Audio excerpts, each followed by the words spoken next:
warahmatullahi wabarakatuh. Alhamdulillahirrabbilalamin. Wassalatu wassalamu ala asrofil anbiya'i wal mursalin Sayyidina Muhammadin wa ala alihi wa sahbihi ajmain amma ba'd.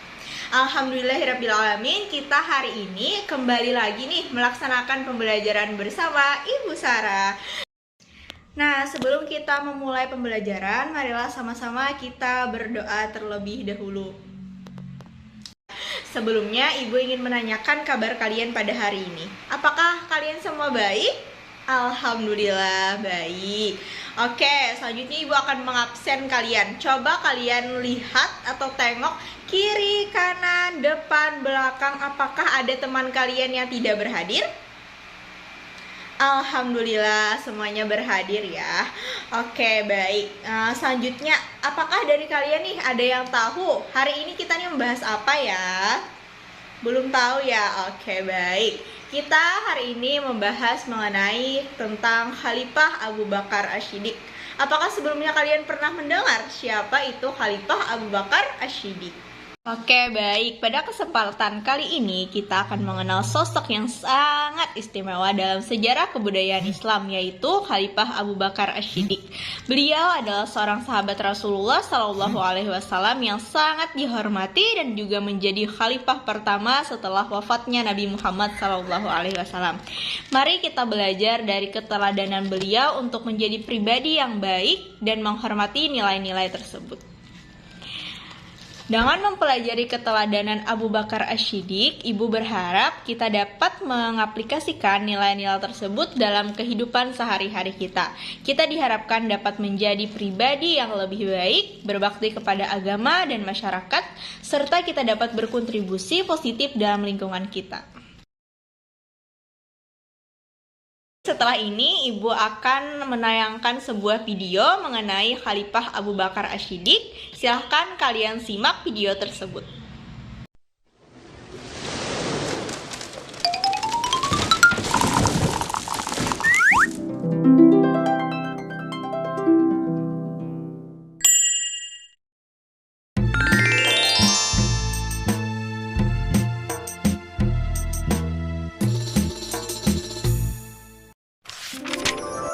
Kemuliaan Abu Bakar Asy-Syiddiq. Abu Bakar bernama asli Abdullah. Lahir di Mekah 2 tahun 2 bulan setelah kelahiran Rasulullah Shallallahu Alaihi Wasallam. Ia dipanggil Abu Bakar karena ia sering menjadi pelopor kebaikan. Abu berarti bapak dan Bakar berarti segera atau dini atau awal. Sebab itu, beliau selanjutnya disebut Abu Bakar. Sejak kecil, Abu Bakar senang sekali berbuat kebajikan dan hal-hal terpuji. Salah satu sahabatnya berkata, "Sesungguhnya engkau selalu menyambung tali silaturahim, selalu berkata benar, banyak menanggung kesulitan orang lain, menolong orang-orang yang menderita, dan menghormati tamu." Begitu kesaksian Ibnu Dugunah, sahabat Abu Bakar. Abu Bakar termasuk orang yang paling utama masuk Islam. Ia adalah sahabat Nabi Muhammad Shallallahu Alaihi Wasallam yang paling setia, mendampingi Rasulullah sejak masuk Islam sampai meninggal. Ketika Nabi Muhammad Shallallahu Alaihi Wasallam berhijrah dari Mekah ke Madinah, Abu Bakarlah yang menemaninya.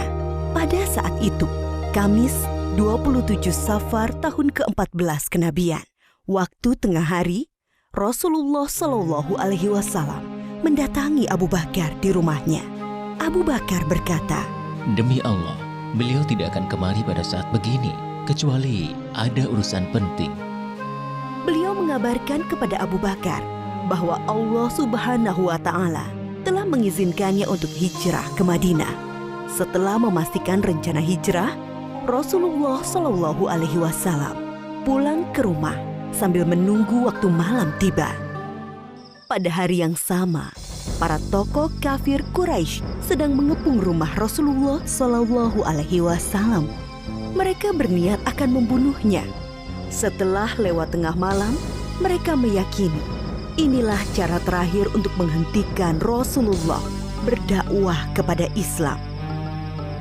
Ketika malam semakin larut, Rasulullah keluar dari rumahnya menuju rumah Abu Bakar tanpa diketahui oleh orang-orang yang memusuhinya. Lalu mereka berdua berusaha keluar dari Mekah sebelum fajar menyingsing.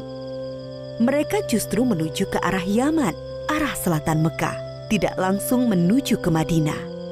Setelah sampai di dekat bukit yang tinggi dan terjal, mereka berdua berencana bersembunyi. Abu Bakar membantu Rasulullah Shallallahu Alaihi Wasallam sambil menggendong naik ke atas bukit. Di depan mulut goa yang dikenal dengan Goa Thur, Abu Bakar berkata, Ya Rasulullah, engkau jangan masuk sebelum aku masuk terlebih dahulu, agar jika ada sesuatu yang berbahaya, akulah yang kena, bukan engkau.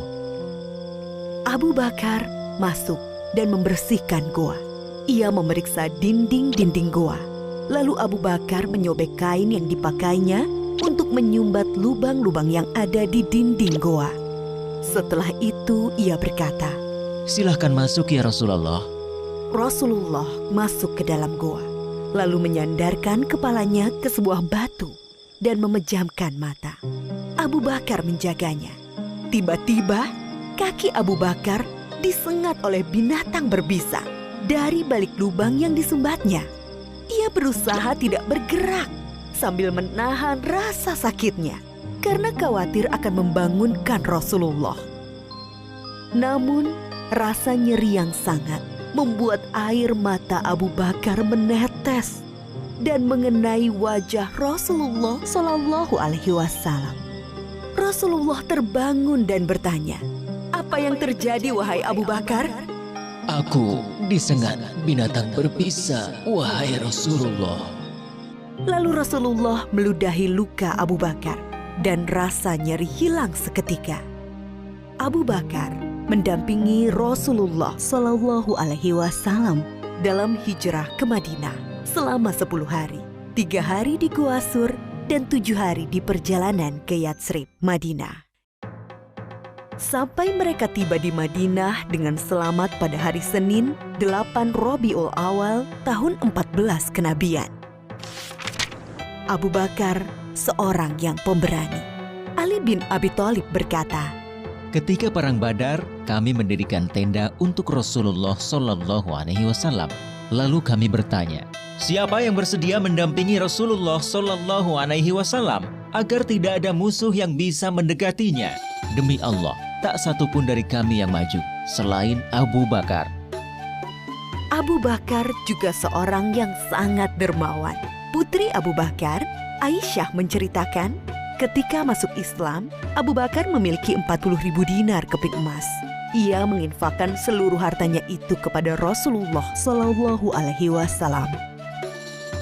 Abu Bakar, seorang yang cerdas dan berilmu luas. Abdullah bin Umar pernah ditanya, siapakah yang memberi fatwa di masa Rasulullah Shallallahu Alaihi Wasallam? Ia menjawab, Abu Bakar dan Umar, dan aku tidak mengetahui orang lain selain mereka berdua. Abu Bakar juga sosok yang paling baik dan utama. Abdullah bin Umar berkisah, Di masa Rasulullah, kami diperintahkan memilih orang-orang. Kami pun memilih Abu Bakar, lalu Umar, lalu Utsman. Dan terlihat Rasulullah Shallallahu Alaihi Wasallam tidak menentang hal itu. Abu Hurairah berkata, Rasulullah Shallallahu Alaihi Wasallam bertanya, siapa di antara kalian yang puasa hari ini? Abu Bakar menjawab, Aku. Rasulullah Shallallahu Alaihi Wasallam bertanya lagi, siapa yang ikut mengantar jenazah? Abu Bakar menjawab, Aku. Rasulullah Shallallahu Alaihi Wasallam bertanya lagi, siapa yang memberi makan orang miskin hari ini? Lagi-lagi Abu Bakar menjawab, Aku. Rasulullah Shallallahu Alaihi Wasallam bertanya lagi, siapa yang menjenguk orang sakit hari ini? Abu Bakar menjawab, Aku. Lalu Rasulullah bersabda, tidaklah semua perkara yang aku sebutkan tadi dilakukan oleh seseorang, melainkan orang itu akan masuk surga.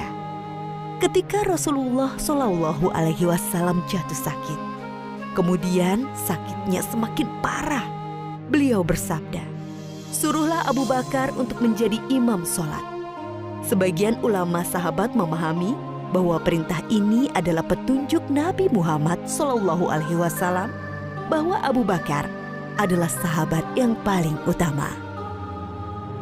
Rasulullah juga pernah berpesan kepada Bilal sahabatnya, "Wahai Bilal, jika waktu sholat telah tiba dan aku belum datang, mintalah Abu Bakar menjadi imam." Oleh karena itu, setelah Rasulullah SAW wafat, Abu Bakar dibaiat sebagai pengganti pemimpin umat Islam. Ia menjabat sebagai khalifah selama sekitar 3 tahun. Selama memimpin kaum muslimin, Abu Bakar telah banyak memberikan karya-karya penting bagi perkembangan Islam dan kemajuan kaum muslimin. Antara lain, memerangi orang-orang murtad yang keluar dari Islam, melanjutkan rencana pengiriman pasukan Usamah bin Zaid yang sebelumnya telah dipersiapkan oleh Rasulullah SAW, memerangi para pembangkang zakat, memerangi nabi palsu Musailamah al-Kadzab, dan membukukan Al-Quran. Ide pembukuan Al-Quran datang dari sahabat Umar radhiyallahu anhu. Awalnya, Abu Bakar berkali-kali menolak pendapat itu. Namun setelah terjadi diskusi panjang, akhirnya Abu Bakar menerima hal tersebut. Lalu Abu Bakar memanggil sahabat Zaid bin Sabit, yaitu sahabat yang menjadi pencatat wahyu di masa Nabi Muhammad SAW. Dia bercerita kepadanya, Sesungguhnya Umar telah mendatangiku dan ia berkata kepadaku, banyak sahabat penghafal Al-Quran yang gugur dalam perang Yamamah, yaitu perang melawan Musailamah al-Kadzab, sang nabi palsu dan pasukannya. Aku khawatir peristiwa serupa juga menimpa para qurra, para penghafal Al-Quran dalam peristiwa lainnya. Akibatnya akan hilang sebagian besar dari Al-Quran. Wahai Zaid, engkau anak muda yang cerdas. Kami mempercayaimu sepenuhnya bahwa engkau juga juru tulis wahyu Rasulullah. Jadi, carilah ayat-ayat Al-Quran itu, lalu kumpulkanlah. Zaid menolak sambil berkata kepada Abu Bakar dan Umar, Mengapa kalian akan melakukan sesuatu yang tidak pernah dilakukan oleh Rasulullah SAW? Demi Allah, ini perbuatan yang baik. tukas Abu Bakar. Zaid mengulangi penolakannya Tidak, sambil bergumam, andai kata ia membebaniku untuk memindahkan sebuah gunung, itu jauh lebih ringan daripada perintahnya menghimpun ayat-ayat Al-Quran. Namun setelah diskusi, akhirnya Zaid menerima dan berkata, Akhirnya Allah Subhanahu wa Ta'ala membukakan pintu hatiku, seperti halnya Allah membukakan hati Umar dan Abu Bakar. Mulailah aku mengumpulkan ayat-ayat Al-Quran yang tertulis di dedaunan, pelepah kurma, tulang belulang, juga dari para penghafal Al-Quran. Setelah terkumpul menjadi satu mushaf, Khalifah Abu Bakar menyimpannya sampai wafatnya. Inilah jasa Abu Bakar yang sangat berharga dan masih bisa dirasakan oleh kaum muslimin hingga saat ini.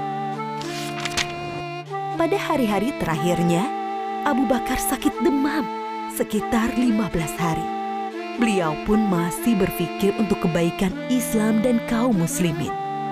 Abu Bakar berusaha mencarikan pemimpin terbaik bagi kaum muslimin, memikirkan persatuan kaum muslimin, menjauhkan kaum muslimin dari perselisihan.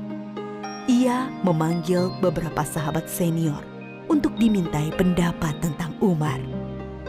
Ia juga meminta Utsman bin Affan untuk menuliskan surat wasiat, lalu memberinya cap stempel dan membawanya keluar untuk dibacakan kepada kaum muslimin agar mentaati keputusan Abu Bakar dalam menetapkan Umar bin Khattab sebagai penggantinya memimpin umat Islam. Aisyah, putri Abu Bakar, berkisah, pada penghujung usianya, Abu Bakar bertanya kepadanya, Pada hari apakah Rasulullah Shallallahu Alaihi Wasallam wafat? Aku menjawab, pada hari Senin. Ia berkata, Semoga aku meninggal antara saat ini hingga malam nanti. Ternyata ia meninggal pada malam Selasa dan dimakamkan sebelum subuh. Abu Bakar adalah sahabat sekaligus murid dari Rasulullah Shallallahu Alaihi Wasallam.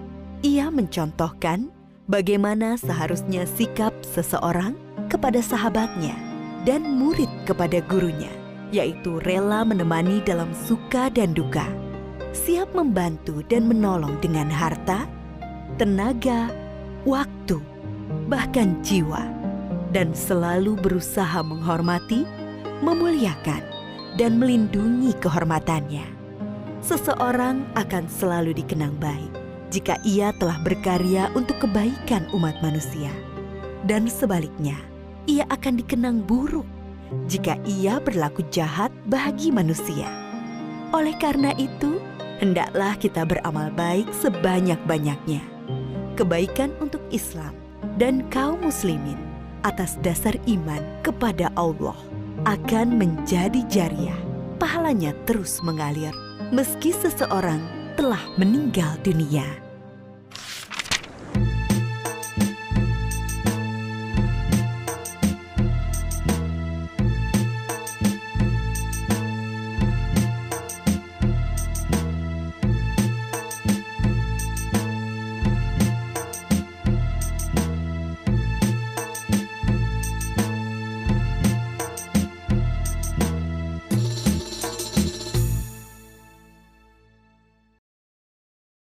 Nah, setelah melihat atau menonton video yang sudah Ibu tayangkan mengenai Khalifah Abu Bakar Ash-Shiddiq, maka Ibu akan menambahkan sedikit penjelasan mengenai Khalifah Abu Bakar Ash-Shiddiq. Para peserta didik Ibu yang sangat Ibu sayangi, salah satu hal yang membuat Khalifah Abu Bakar begitu istimewa adalah keimanan yang kuat kepada Allah Subhanahu wa Ta'ala. Ia selalu mengutamakan hubungannya dengan Allah dan tidak pernah ragu dalam menjalankan ajarannya. Meniru keteladanan Abu Bakar, mari kita jaga keimanan kita dengan melaksanakan ibadah secara konsisten dan berupaya memperkuat hubungan kita dengan Allah. Yang kedua adalah apa? Yaitu keadilan yang adil. Sahabat Abu Bakar terkenal sebagai orang yang adil. Dia selalu memperlakukan semua orang dengan sama dan tidak membedakan suku, ras, ataupun status sosial. Kita pun dapat meneladani sifat adil ini dengan cara memperlakukan teman sekelas kita dengan baik dan menghargai perbedaan di antara kita. Terus selanjutnya adalah kepemimpinan yang bijaksana. Khalifah Abu Bakar adalah seorang pemimpin yang bijaksana. Dia tidak hanya memberikan perintah, tetapi juga mendengarkan pendapat dari orang sekitarnya.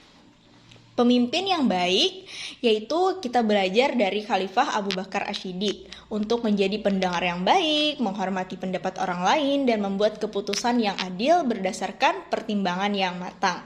Yang selanjutnya adalah keteladanan yang dapat kita ambil, ketakwaan yang tinggi. Keteladanan Abu Bakar dalam menjalankan ajaran agama Islam sangatlah kuat. Dia adalah contoh nyata tentang pentingnya menjaga hubungan kita dengan Allah melalui ibadah yang konsisten. Anak-anak ibu, marilah kita berusaha untuk selalu mengikuti jejaknya dengan menjalankan sholat, puasa, dan berperilaku baik sesuai dengan ajaran agama kita. Keteladanan selanjutnya adalah tentang kepedulian sosial, di mana sosok Abu Bakar ini adalah orang yang sangat peduli dengan kebutuhan orang lain. Dia selalu membantu orang yang membutuhkan dan memberikan perhatian kepada yang lemah. Sebagai siswa yang baik, mari kita meneladani sifat empati dan kepedulian Abu Bakar dengan membantu teman sekelas kita apabila teman sekelas kita sedang berada dalam kesulitan. Benar sekali. Selanjutnya yaitu kesederhanaan yang rendah hati. Salah satu sifat yang membuat Abu Bakar begitu istimewa adalah kesederhanaan dan rendah hatinya. Meskipun memiliki kekayaan, dia hidup sederhana dan tidak sombong. Kita juga dapat mengambil contoh dari Abu Bakar dengan bersyukur atas apa yang kita miliki. Nah, setelah melihat tayangan video tadi, terus mendengarkan penjelasan dari Ibu, apakah dari kalian ada yang ingin ditanyakan nih mengenai Khalifah Abu Bakar Ash-Shiddiq? Baik, karena tidak ada yang ingin bertanya, selanjutnya Ibu ingin memerintahkan kalian ambil buku paket kalian, buku Sejarah Kebudayaan Islam. Buka pada halaman 49. Di situ ada berbagai macam keteladanan dari Khalifah Abu Bakar Asy-Syiddiq. Silahkan kalian baca, terus kalian diskusikan bersama teman sebangku kalian. Apa saja sih yang dapat kita teladani dari sikap Khalifah Abu Bakar Asy-Syiddiq? Baik anak-anak? Paham? Nah, anak-anak, sudah selesai ya kita berdiskusinya. Selanjutnya di sini Ibu akan bermain. Ingin mengajak kalian bermain nih. Bermain, cara mainnya gini ya. Ibu ada sebuah tongkat yang dimana kita akan bernyanyi bersama-sama. Apabila dalam satu nyanyian itu berhenti, maka yang memegang tongkat akan Ibu beri pertanyaan mengenai materi tentang kita hari ini, yaitu materi tentang Khalifah Abu Bakar Asy-Syiddiq. Paham anak-anak? Anak-anak Ibu, dari cerita yang kita pelajari hari ini yaitu tentang Khalifah Abu Bakar, ada beberapa nilai yang sangat penting untuk kita pelajari. Mari kita rangkum kesimpulan dari keteladanan beliau. Keteladanan Khalifah Abu Bakar mengajarkan kita untuk memiliki keimanan yang kuat, menjadi individu yang adil, bijaksana dalam kepemimpinan, taat beribadah, peduli terhadap sesama, hidup dengan sederhana dan rendah hati. Dengan mengikuti contoh-contoh ini, kita akan menjadi individu yang lebih baik, bertanggung jawab, dan mampu memberikan dampak positif dalam kehidupan sehari-hari dan masyarakat yang ada di sekitar kita. Nah, baik, itu tadi merupakan kesimpulan dari pembelajaran kita pada hari ini. Selanjutnya Ibu akan memberikan kalian tugas, di mana tugasnya yaitu silahkan kalian tulis cerita satu keteladanan Khalifah Abu Bakar Asy-Syiddiq. Nanti minggu depan kalian kumpulkan dengan Ibu. Nah, untuk materi selanjutnya yaitu mengenai Khalifah. Khalifah siapa ya? Apakah ada yang tahu? Yaitu Khalifah Umar bin Khattab. Oke, mungkin itu saja pembelajaran kita pada hari ini. Sebelum mengakhiri pembelajaran, Ibu memohon maaf apabila terdapat kesalahan kata ataupun perbuatan. Marilah kita berdoa bersama-sama. Wassalamualaikum warahmatullahi wabarakatuh.